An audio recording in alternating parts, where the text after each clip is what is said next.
Association గురించి మాట్లాడుకున్నాం. ఈ ఐపీఎస్ వాళ్ళ అసోసియేషన్, దానికి అధ్యక్షులు Dwaraka Tirumala Rao garu. Is an excellent officer, honest officer.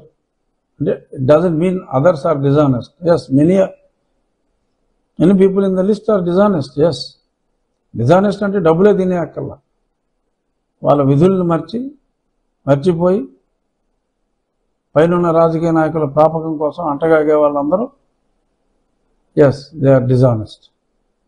But Dwaraka Tirumala Rao garu is an honest officer. I know him personally well. అలాగే secretary RK Meena, excellent officer. అటువంటి వాళ్ళని అసోసియేషన్లో పెట్టుకుని కార్యవర్గ సభ్యులంటూ వాళ్ళ పేరు మీదే రావాలి అసోసియేషన్ లెటర్ అంటే. ఆ లెటర్ మడిచి అంతే, మడిచి పక్కన పడేయండి. ఓకే, ఇందుకు పనికిరాని లెటర్ అది. ఆ లెటర్ ఒకటి రాశారు కాంతి రాణా టాటా గారు. సో తాత గారు, ఆ తాత గారి సంగతి అందరికీ తెలిసిందే.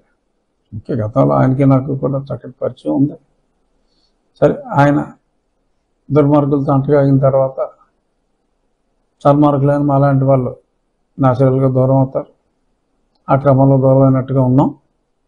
సో తాతగారు లెటర్, ఆయనకి అధికారమే లేదు. మరి ఆయన ఏ అధికారంతో రాశారో, ఒక ఐజీ రేంజ్, ఆయన ఐజీ, పైన ఇంకా సీనియర్స్ చాలామంది ఉన్నారు. బట్ ఐజీ కన్నా కింద ఉన్న వాళ్ళు ఉంటారు, సిఐఎల్ నుంచి, డిఎస్పీల నుంచి, ఎవరైనా ఓకే. సీనియారిటీ ప్రకారం anybody is eligible for IPS. Any IPS is an IPS till they retire. So అతనికన్నా కింద అధికారులు 15 మందినో 16 మందినో ఏదో అడిగితే చేస్తారు, సంతకమే కదా అని చెప్పి చేస్తారు. ఏమో హోప్ ఉంటుంది కదా.